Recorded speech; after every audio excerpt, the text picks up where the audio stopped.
and that can cause injury directly opposite to where the impact occurred. And so you may end up with injuries on one side and injuries on the other side. We call that a coup and counter coup injuries.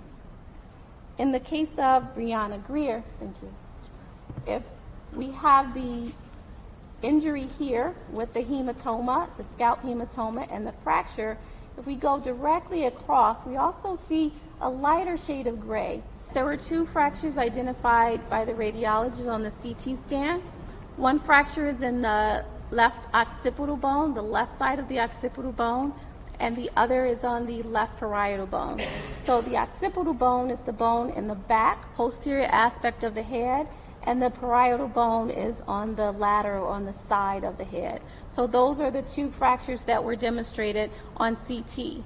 The autopsy may confirm more, may confirm additional fractures, and also help us further characterize the extent of injuries. The autopsy has not been released yet, and that may take several more weeks to months depending on the review. So we do not have the official cause and manner of death from the autopsy report.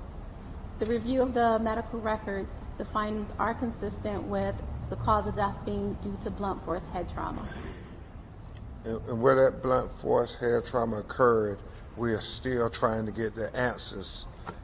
We know it was a violent collision with some hard object. Dr. Wilson, would you? Yes. Yes, sir. And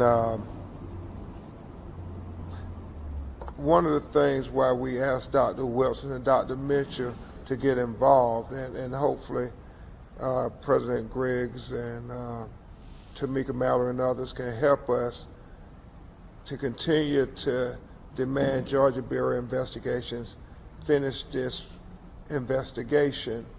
The troubling thing to us, and we see it as a pattern, Attorney Hertz, all across the country, when they just delay.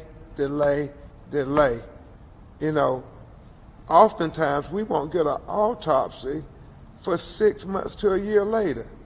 Can you imagine the agony it puts this family through just waiting for answers?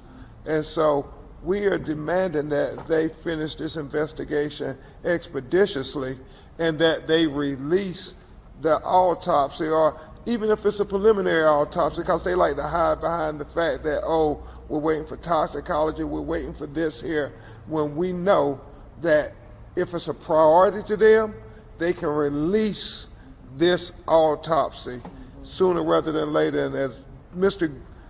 Grier said, we want transparency and accountability. Thanks for watching our YouTube channel. Follow today's top stories and breaking news by downloading the NBC News app.